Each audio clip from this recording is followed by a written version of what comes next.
I have the pleasure of sitting here with Dr. Tererai Trent. Dr. Trent has a new book, The Awakened Woman, that we are talking about not only for the book, but also the idea that you are Oprah's most favorite guest. So I want to talk about your philosophies and your thoughts about current events through the lens of the awakened woman. Yeah.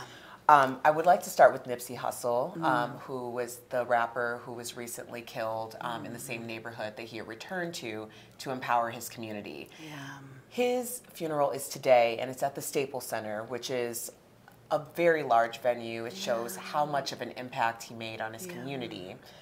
My question is, how do we reconcile the death and murder of a black leader in the era of Black Lives Matter? May his soul rest in peace. Wow. Sometimes I wonder if we respect human life, especially where blacks are concerned in this country. I live in Zimbabwe. But every time I come to this great nation, a nation that has given me so much in terms of my education, a nation that inspired me when I listened to all the leaders in this country, the civil rights leaders, Martin Luther, all the things that they talked about. And then to realize in this day and age, black men are dying like flies. Something tells me that racism exists, inequality exists. Something tells me that the society has never reconciled with its oppression. We need to change. We need to transform. We need our police force and the powers to be to just look at our prison system in this country, where you have the majority of those who are incarcerated are blacks and minorities, and ask ourselves, are they really the ones who carry this gene of committing crimes? There must be something. An unfair practice. And now here we are mourning a leader killed recklessly. And is not going to be the last. Others are following. It's a journey of murdering the blacks and the minority.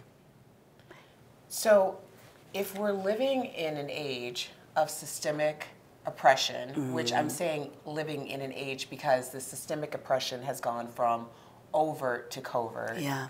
And you have people who are rising in leadership and returning to communities in order to empower, embolden, and encourage. And they're being slain. Yeah. What are we saying to people who have the feeling that they want to lead? How do we give them hope of protection and hope of honor and respect? So when I said we are on a journey of murdering, we are on a journey of silencing those who have their dreams, because when I'm looking at my 10-year-old grandson, or when you are looking at your boy who is 6 years, and they experience and they see these leaders being killed, something in them is being silenced. Their dreams and their hopes are being silenced. We need to be more compassionate. We need to look at what is happening now and say, no more we can step it because we are silencing this generation. Can we afford to do that?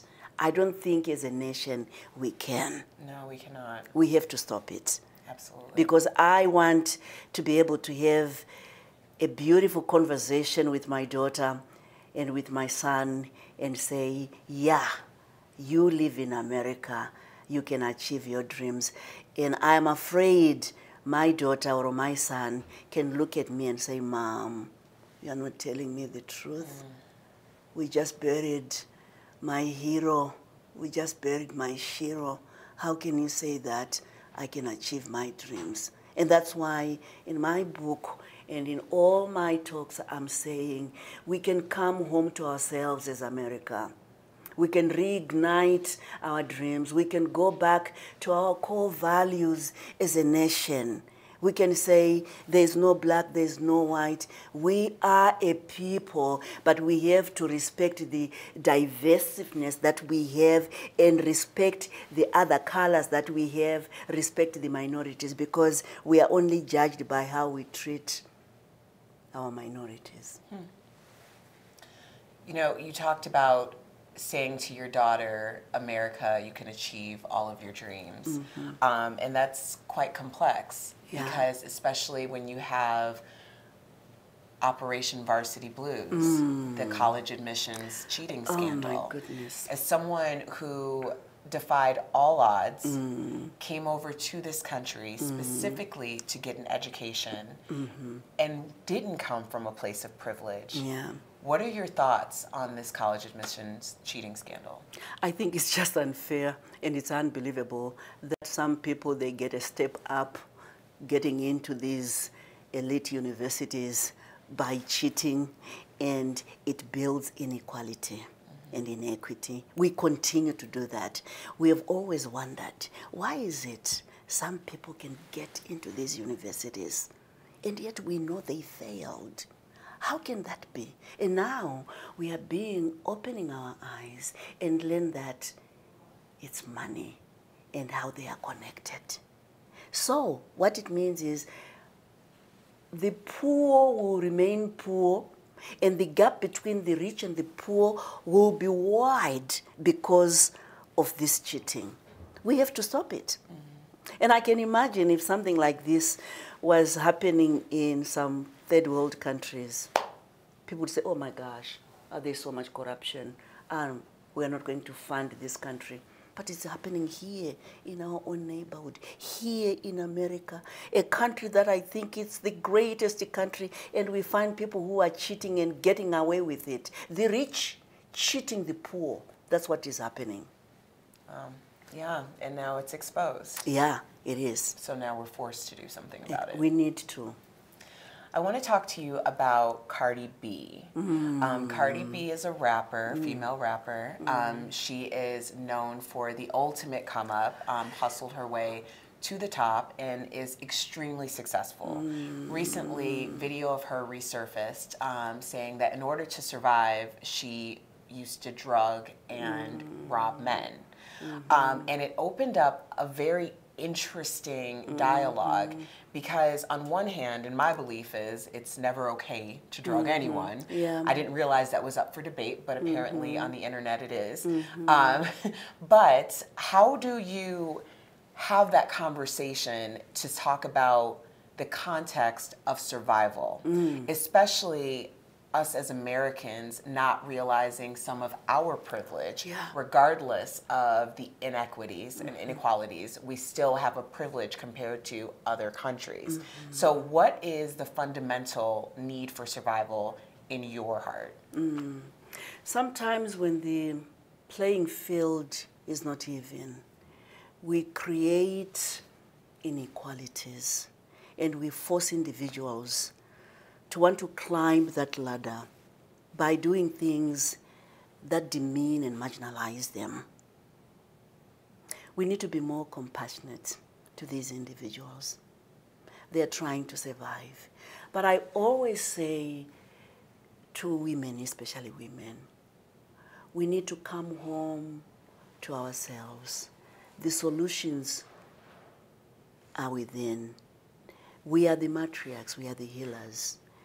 We can be creative without necessarily doing these other things. And I think in many cases, it is the small hungers that I was talking about that makes us want to cheat, want to climb that ladder by all means.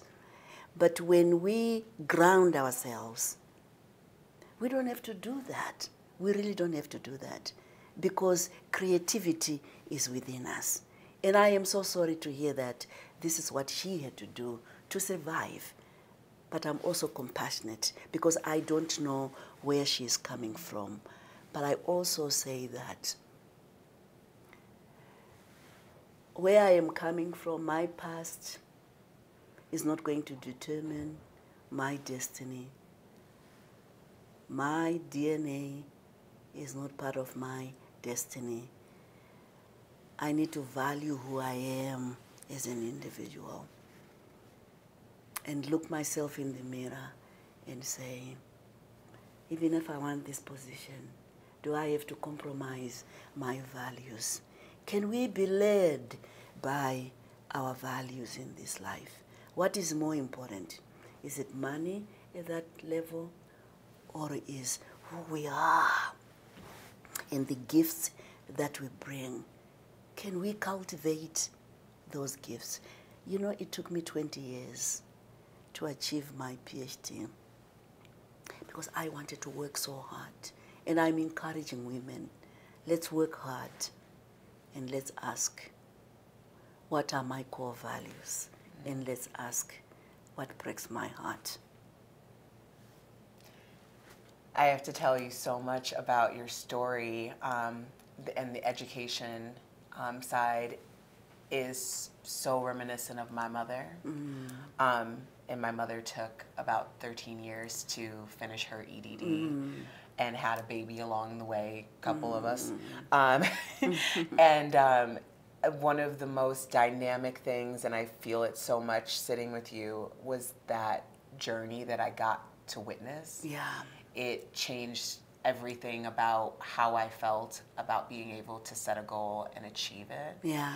And so when that bronze statue is up in Rockefeller Center, celebrating you, so many more people who don't necessarily get the chance to sit down with you will also get to see that and carry that with them too.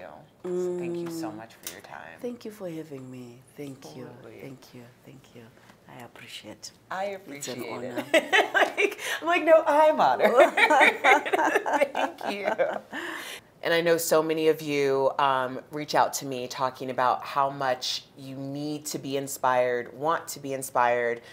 Don't take my word for it. Oprah said this book is for everyone. So Dr. Tererai Trent, The Awakened Woman, pick it up today. Thank you.